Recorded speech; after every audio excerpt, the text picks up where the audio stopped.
saat orang tua kita sudah wafat. Yang pertama adalah kita sebagai anak yang soleh, anak yang baik, segera mengurusi jenazahnya, ya, dalam mengkafani, kemudian menyolatkan, kemudian menguburkan, dan seterusnya. Memberikan warisan kepada anak-anak yang berhak, segera kita bagikan, ya, supaya adil, sesuai dengan ketentuan yang diatur oleh Allah Subhanahu wa taala melalui Quran dan sunnah hadis Nabi Muhammad sallallahu alaihi wasallam. Yang jelas harus adil dan disegerakan, jangan ditunda-tunda.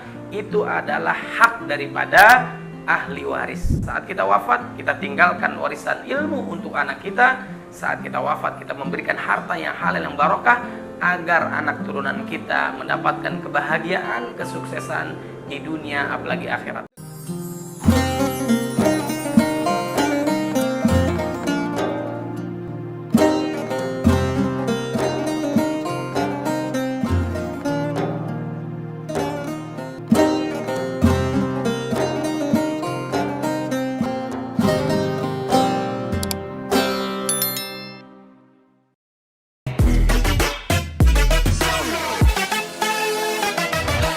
Bismillahirrahmanirrahim. Assalamualaikum warahmatullahi wabarakatuh.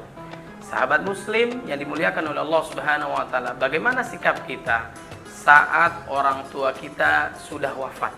Yang pertama adalah kita sebagai anak yang soleh, anak yang baik, segera mengurusi jenazahnya, ya, dalam mengkafani, kemudian menyolatkan, kemudian menguburkan, dan seterusnya. Kalau ruhnya nanti ada yang mengurusi, para malaikatnya Allah Subhanahu wa taala. Kemudian yang kedua adalah kita harus segera menyelesaikan hutang piutang.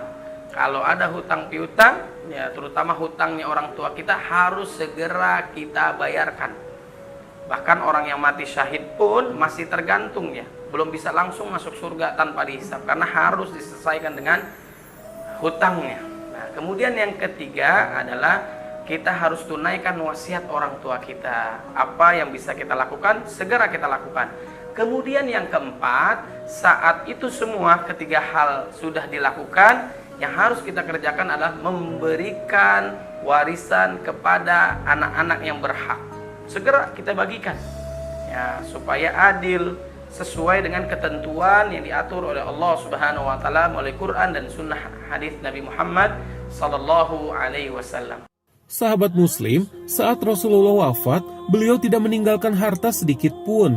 Bahkan beliau pun belum sempat menebus baju perang yang beliau gadaikan pada orang Yahudi untuk membeli gandum bagi keluarganya. Banyak pula yang bertanya-tanya, mengapa para sahabat tidak memberi bantuan secara ekonomi kepada Rasulullah? Jawaban mengenai hal tersebut dapat kita temukan lewat sebuah kisah. Saat sahabat Umar dan sahabat lainnya sholat bersama dengan Rasulullah, mereka mendengar bunyi gesekan keras bagai tulang yang beradu. Usai sholat, sahabat Umar bertanya, "Ya Rasulullah, apakah engkau sedang sakit?" Karena setiap ruku dan sujud terdengar bunyi gesekan bagai tulang yang beradu. Akhirnya Rasulullah membuka kain penutup di perutnya, dan nampaklah batu-batu yang diikat. Lalu Rasulullah pun memberitahu sahabat Umar bahwa batu tersebut diikat untuk menahan rasa lapar, sehingga bila beliau bergerak, maka batu-batu tersebut akan bergesekan. Mendengar penjelasan tersebut, sahabat Umar dan para sahabat lainnya bersedih dan berkatalah, "Ya Rasulullah, mengapa engkau tidak meminta kepada kami? Jika engkau lapar, kami akan menyediakan makanan untukmu." Rasulullah pun menjawab, "Tidak Umar, aku tahu apapun akan kalian korbankan demi aku. Tetapi apa yang harus aku katakan di hadapan Allah Subhanahu wa taala nanti, jika sebagai pemimpin aku harus menjadi beban bagi umatku? Biarlah kelaparan ini sebagai hadiah dari Allah Subhanahu wa taala untukku, agar umatku kelak tidak ada yang kelaparan di dunia, terlebih di akhirat," ujar Rasulullah Shallallahu alaihi wasallam. Meski Rasulullah wafat tanpa meninggalkan warisan, namun Allah sudah menjamin rezeki keluarga dari Rasulullah, yakni lewat Abdurrahman bin Auf, sahabat Rasulullah yang paling kaya. Menurut kisah lainnya, Abdurrahman bin Auf adalah satu-satunya sahabat yang meminta dimiskinkan oleh Allah.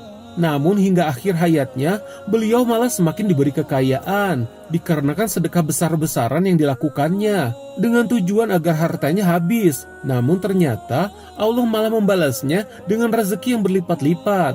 Karena harta beliau yang begitu banyak, maka kehidupan semua istri Rasulullah dijamin dan dibiayai oleh Abdurrahman bin Auf. Masya Allah. Nah, sahabat muslim, dari kisah tadi kita dapat memetik hikmah bahwa semua orang yang meninggal pasti tidak akan membawa hartanya. Dan kita tidak usah khawatir akan rezeki anak, istri, dan keluarga yang ditinggalkan. Karena rezekinya sudah Allah siapkan lewat jalur yang tak disangka-sangka. Maka bagi orang yang berebut harta waris, niscaya hidupnya tidak akan bahagia, dunia maupun akhirat. Hal ini seperti yang dikutip dari Buya Yahya lewat channel YouTube-nya. Kalau Anda pengen melihat ahli neraka yang berjalan di atas bumi, itu lihat orang yang merebut waris saudaranya. Dia telah melakukan dosa, banyak dosa. Yang pertama, dosa kepada orang tua, durhaka ke orang tua karena telah menyakiti adik dan kakaknya. Yang kedua adalah mengambil haknya orang lain. Yang ketiga adalah memutus tali persaudaraan. Semuanya sebab menjadi masuk neraka. Lalu bagaimana seharusnya kita mengelola waris? Mari kita simak penjelasan berikut ini. Kemudian setelah itu kesepakatan antar saudara, anak-anak, dan seterusnya. Bagaimana kita harus segerakan atau kita menunggu, mungkin ada anak-anak yang masih kecil, butuh perhatian dan sebagainya. Nah, ini sesuai dengan kesepakatan. Yang jelas harus adil dan disegerakan. Jangan ditunda-tunda, itu adalah hak daripada ahli waris. Kita bisa menyelesaikan urusannya di dunia dan membantu orang tua kita mudah nanti langkahnya menuju surganya Allah Subhanahu wa taala. Saat kita wafat, kita tinggalkan warisan ilmu untuk anak kita. Saat kita wafat, kita memberikan harta yang halal yang barokah agar anak turunan kita mendapatkan kebahagiaan, kesuksesan di dunia apalagi akhirat. Rabbana atina fid dunya hasanah wa fil akhirati hasanah wa qina adzabannar. Mudah-mudahan bermanfaat. Assalamualaikum warahmatullahi wabarakatuh.